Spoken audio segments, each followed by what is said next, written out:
When you think of a country's power in the world, what comes to mind?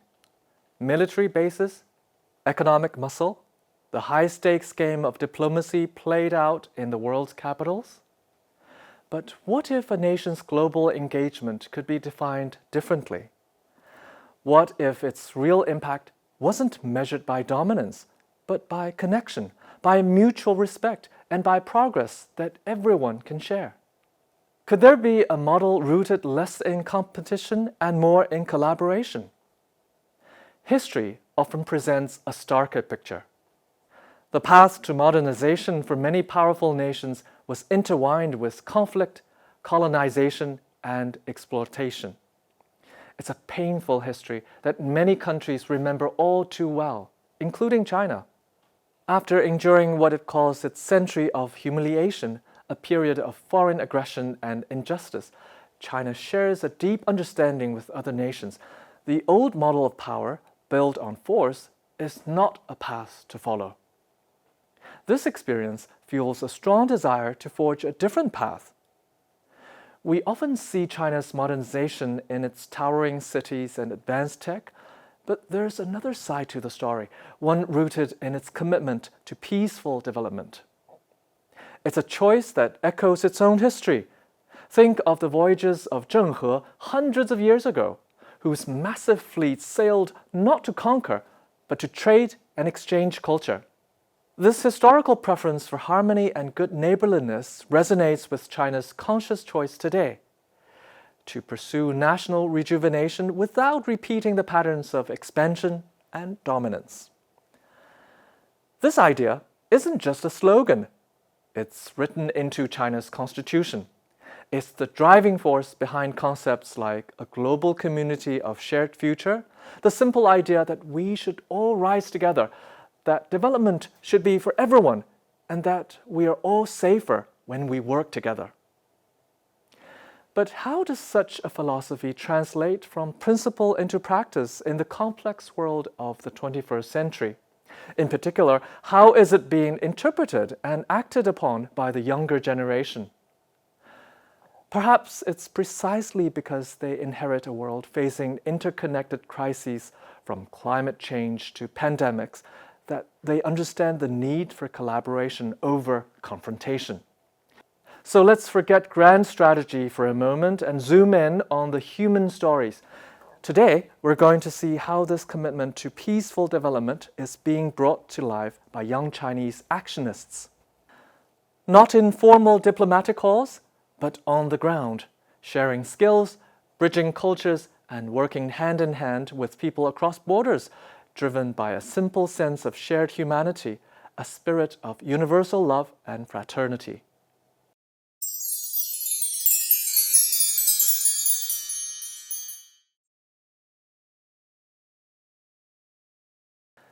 Our journey begins not in a formal meeting room, but on the humble basketball courts in Laos, where we meet Sun Wei, a seasoned coach from Shanghai University of Sport with experience in pro leagues. Sun took an unconventional path. He signed up for a youth volunteer program to coach basketball in Laos, unpaid. When he arrived in Vientiane, the reality was stark. The national youth team trained on a basic outdoor court, battling monsoon rains and bugs. They didn't even have a proper weight room. Funding was almost non-existent. How tough? Sun Wei recalled. The players had to pool their own money just to rent the court. Working without pay, Sun Wei often dug into his own pocket, buying new basketballs or water for his players. These were young men who worked all day as police officers or civil servants, earning barely $150 a month, yet they showed up every night to train. When you see students working so hard in those conditions, he said, you just feel for them.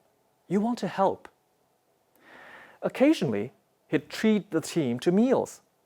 The players were astonished. A coach, working for free, spending his own money on them? But this wasn't about charity. It was about building relationships on mutual respect. It's simple, Sun Wei explained. echoing a timeless Chinese principle: treat others with kindness, be good to them, and they will be good to you. Sun was right. Players greeted him warmly with sabadi and started calling him Coach Sun. One player, who knew some Chinese, called him 大哥 or elder brother. The name stuck. The whole team started using it. They shared local snacks, invited him to their homes, and eagerly discussed tactics. Despite the language barrier, communication blossomed using universal NBA terms and gestures. Soon, a pointed finger or a glance was all they needed. One moment showed just how deep their bond had become. During a game, a key player injured his knee. With limited medical support, Sun Wei sat with him for over an hour, personally massaging the swelling until the pain went down. The player was deeply moved. He told Sun that no coach had ever cared for him like that before. Sun also got creative with his coaching. Lacking weights, he introduced traditional Chinese training and bodyweight exercises. Piggyback squats to build their strength safely. And it worked. The youth team grew, eventually placing fourth in the national championship. This success caught the eye of the Lao Basketball Federation. They formally invited Sun Wei to coach the men's national team just over a month before the ASEAN Games. The pressure was immense. This was no longer just volunteering. He was representing a nation.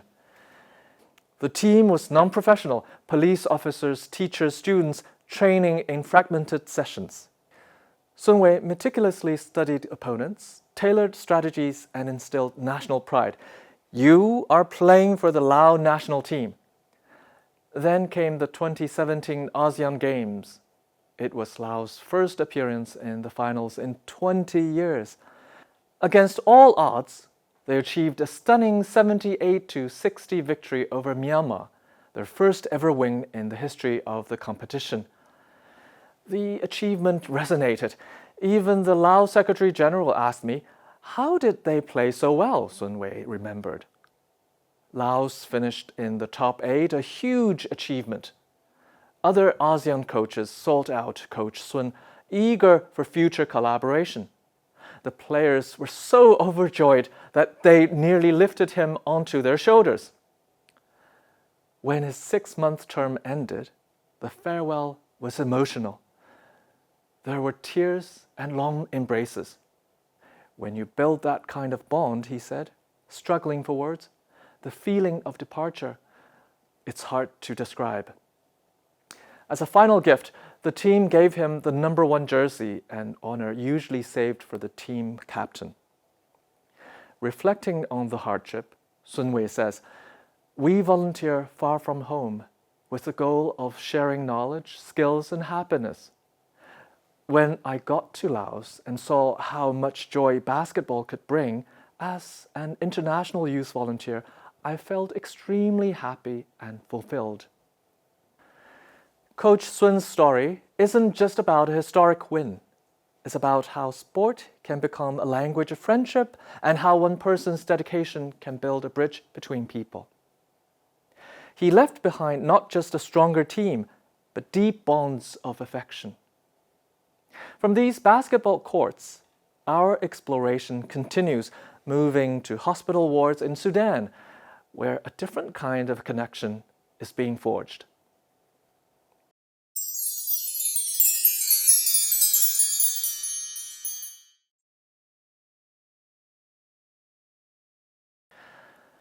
Meet An Peng, a doctor of traditional Chinese medicine or TCM from the second affiliated hospital of Xi'an Jiaotong University. In May 2022, he arrived in Khartoum, Sudan as part of the 37th Chinese medical team dispatched by Shanxi province, continuing a legacy of medical aid that began over half a century earlier. Sudan presented a starkly different set of challenges. Located on the edge of the Sahara, grappling with infectious diseases, limited sanitation, the ongoing COVID-19 pandemic, frequent water shortages, intense heat, and security concerns. Yet, within this difficult environment, Dr. An saw an opportunity for TCM, specifically acupuncture, to make a real difference. Why? Because it's simple, convenient, inexpensive, and remarkably effective, perfect for a place with limited resources. And thanks to the tireless work of previous Chinese medical teams since 1971, acupuncture already had a strong reputation. Dr. An and his colleagues worked quickly to reopen the acupuncture clinic at the China-Sudan Omdurman Friendship Hospital. The response was immediate.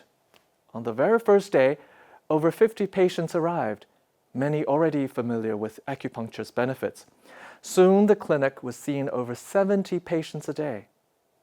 Imagine the scene. Dr. An, often working in stifling heat with an old, unreliable air conditioner, wearing full protective gear due to COVID protocols, unable even to take a sip of water during his shifts, carefully placing fine needles to ease people's pain. The impact was tangible and often deeply moving. One of his patients was a chef working at the Sudanese presidential palace who had such bad shoulder pain that he could barely move his arm. After just a few acupuncture sessions, his shoulder was so much better that he spontaneously started dancing right there in the clinic, shouting "Jaba, Jaba" with joy. It was a moment of pure human connection, transcending language and culture. Another patient, Abu Saida, suffered from persistent knee pain. Standard acupuncture was helping, but slowly. Recognizing the cold nature of the ailment, Dr. An suggested 火针 or fire needle therapy, a classical TCM technique where a needle heated red hot is quickly inserted into specific points. It sounds intimidating, but Dr. An explained it carefully and sought consent. Abu Saida's response was simple: "I trust Chinese doctors. I won't be afraid." The relief after the fire needle treatment was immediate and powerful. "Chinese acupuncture is amazing. It's magical," he exclaimed.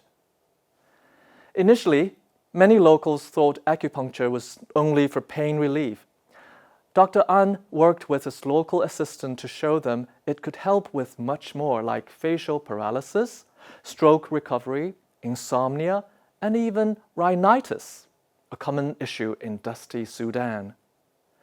One man who had suffered from rhinitis for over a decade came to him skeptical. "Can this really work?" he asked. Less than 5 seconds after the needles were inserted, the patient said in amazement, "It's magic! My nose is clear."